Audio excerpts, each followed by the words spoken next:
Steelers Nation, buckle up because what we saw in that last game wasn't just a win, it was a statement. A statement from a team that's been bruised, questioned, doubted, and yet responded. And they didn't just respond to the critics. They responded to themselves, to the mistakes, to the confusion, to everything that wasn't working in the first few weeks of the season. What we witnessed against Minnesota wasn't a perfect performance. Far from it. But it was the kind of gritty, calculated, and self-aware football that could turn a season around. And it started from the top, from the play callers on both sides of the ball. Because in the NFL, your reputation as a coordinator can flip in a single drive, heck, in a single play. And that's exactly what made this game so impressive. Let's start with the offense. Arthur Smith came in with a plan. Not just a generic plan, not just a game script based on tendencies. No, this was a surgical attack on Brian Flores' defense. A defense known for its exotic blitzes. And yeah, that term gets thrown around a lot. Exotic. It sounds flashy, complicated, a badge of honor for defensive minds. But at the end of the day, a blitz is a blitz. What makes it exotic is how, and when it hits you, how it disguises itself, how it overwhelms your protection. But here's the thing. Smith didn't fall for it. Instead, he leaned into the physical mismatch. Minnesota's defense, while aggressive, leans lighter. Quicker guys, faster pursuit. So Smith countered that with size. He stacked the field with big bodies. Darnell Washington, Spencer Anderson, extra linemen, and said, all right, let's see how you deal with a punch in the mouth. And it worked. Smith wasn't just calling plays to gain yards. He was calling plays to wear them down, to control the rhythm, to disrupt the disruptors. It was smart, methodical football, the kind that doesn't always light up the stat sheet, but breaks a defense's will over 4 quarters. And when a team starts winning at the line of scrimmage like that, it's not just about X's and O's, it's about intent. It's about understanding your opponent and exploiting not just what they do, but who they are.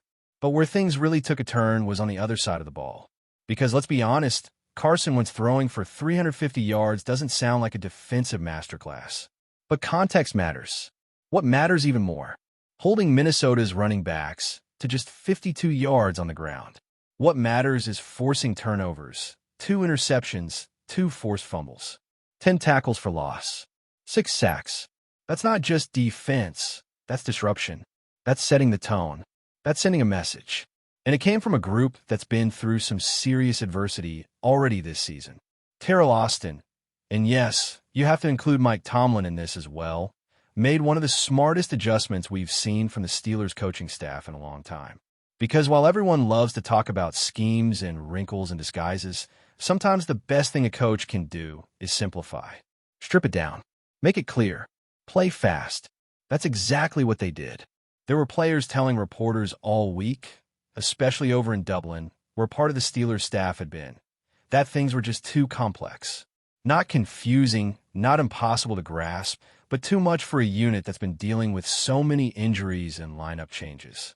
You can't install a layered, intricate defensive package when you're swapping guys in and out every week. Communication gets messy. Timing slips. Execution suffers. So Austin and Tomlin did the smart thing. They cut the playbook down to size, handed the players a streamlined game plan, and said, just go out and play football. Trust your instincts. Trust the guy next to you. And it showed. Inside linebackers were the heartbeat of that simplified approach. Peyton Wilson played like a man on fire, racking up a game-high 13 tackles, including 2 for loss. That's the kind of breakout performance you hope for when you draft a guy like that. And right next to him, Patrick Queen with 11 tackles and 3 tackles for loss of his own. These weren't cheap stats either. These were solo efforts, real hits, real disruption at the line and beyond. These 2 controlled the middle of the field and took away Minnesota's ability to grind down the clock or find any rhythm on the ground. And they did it all while the team kept taking hits, not the good kind. Jalen Ramsey went down early, and then later they lost Brandon Echols. That's not just any 2 players, that's a chunk of your secondary gone. And what happens next? Jordan Addison, Minnesota's young star, burns the defense for an 80-yard touchdown late in the game. It was a blow. It kept the Vikings alive. But here's where accountability steps in. Austin didn't dodge it, didn't blame the injuries, didn't point fingers. He stood up and said, "That one's on me." And that kind of honesty, it matters a lot. Because if you're not honest with yourself as a coach, if you're not willing to own your mistakes, your team is never going to grow.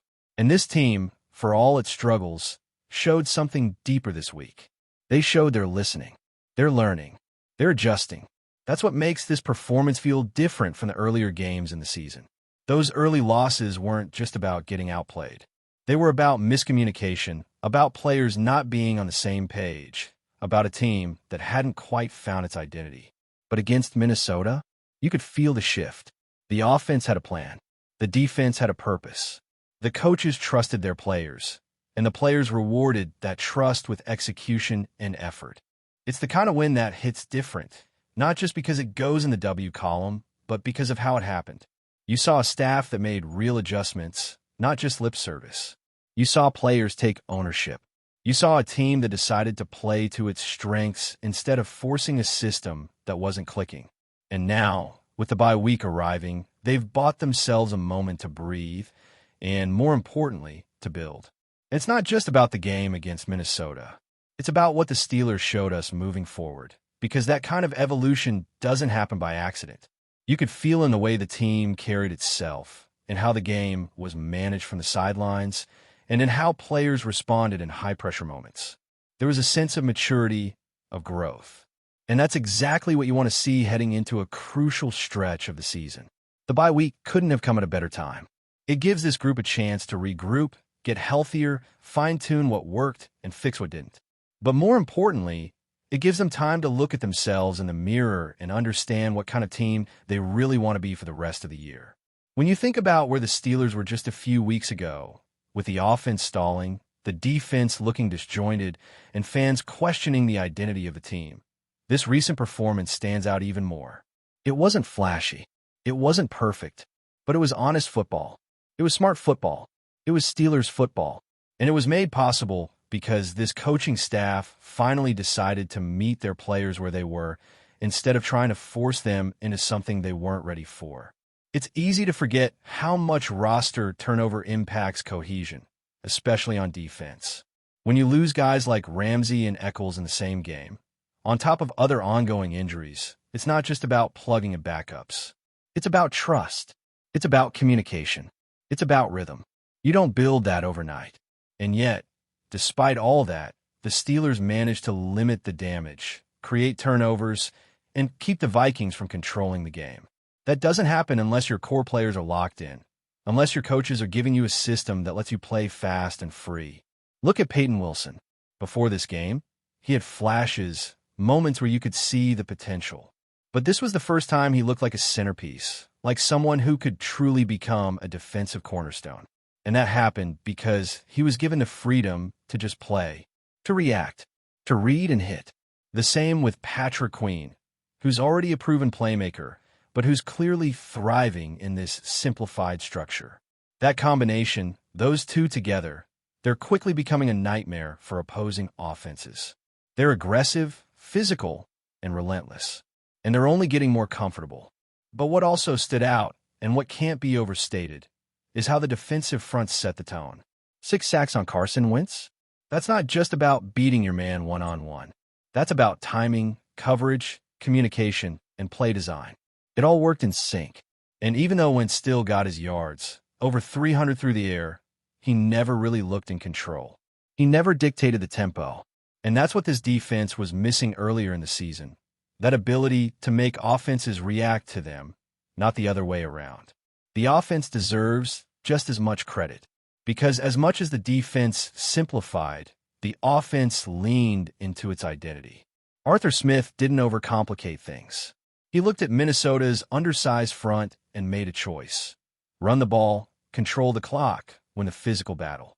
And by bringing in extra big bodies, including tight ends and even extra linemen, he was able to do just that.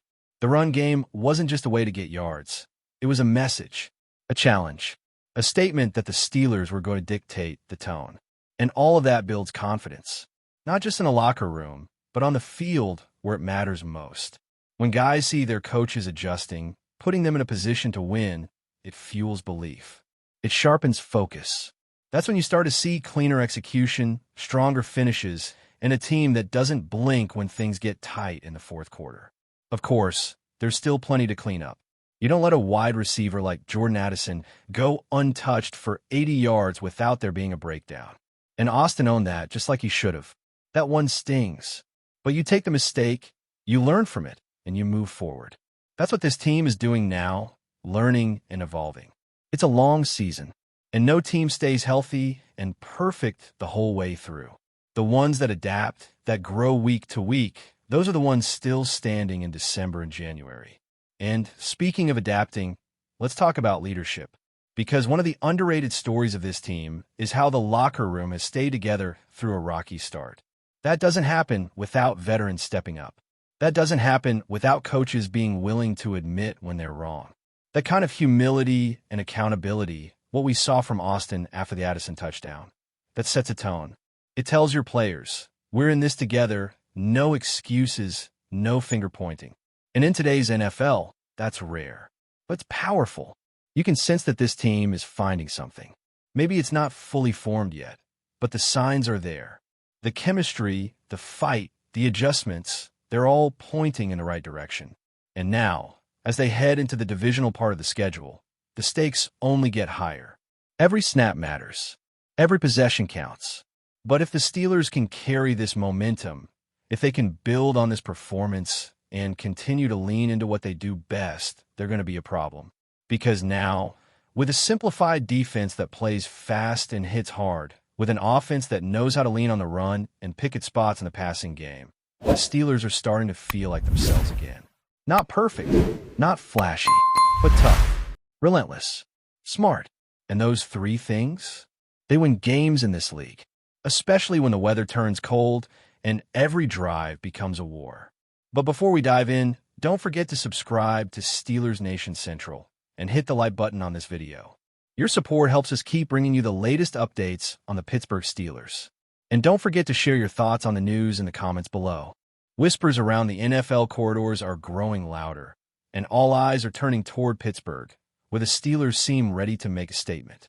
According to sources close to the team, Pittsburgh is on the verge of adding a new force to its offensive line, TEVIN Jenkins. The buzz is that this is not just another roster move. It could be the cornerstone of a revamped Steelers offense, designed to give their quarterback an almost impenetrable wall of protection. Jenkins, known for his physicality and relentless drive, has made waves wherever he's played. Scouts have long admired his ability to anchor the line, shrug off defenders, and open lanes for running backs. Rumor has it that Steelers coaches are already envisioning him as the linchpin of a unit that has struggled with consistency in recent seasons. In Pittsburgh's playbook, the whispers suggest Jenkins isn't just a guard or tackle. He's a game changer, a player whose presence could redefine the pocket itself. Fans have been quick to speculate. Social media is ablaze with chatter, some claiming this is the missing piece that could finally turn the Steelers' offense into a juggernaut. Analysts quietly note that Jenkins' style meshes perfectly with Pittsburgh's identity: tough, resilient, and relentless. If the rumors hold true, expect training camps to be filled with anticipation, as teammates and opponents alike prepare to witness a line that might become as notorious as the Steel City it represents. The intrigue doesn't stop there. Inside sources hint that Jenkins' leadership and tenacity could bring a new culture to the locker room, inspiring younger players and cementing a mentality of dominance at the line of scrimmage. The Steelers, long celebrated for their defensive prowess, might just be quietly crafting a parallel legend on offense. The speculation is tantalizing: a fortified offensive line, a confident quarterback, and a city ready to roar. If TEVIN Jenkins dons the black and gold this season, Pittsburgh could be staring down one of its most formidable offensive units in years. As the rumor mill churns, one thing is certain: Steelers fans are holding their breath, and the NFL world is watching. Will Jenkins truly become the invincible wall everyone is whispering about? Or is this just the beginning of another thrilling off-season tale? Time will tell, but for now, the streets of Pittsburgh are buzzing with excitement and the prospect of a new era in Steelers football feels closer than ever. That's it for this update. If you enjoyed the video and want to keep receiving exclusive news about the Pittsburgh Steelers, make sure to subscribe to Steelers Nation Central and give this video a like. We always look forward to hearing your comments and opinions. See you in the next video.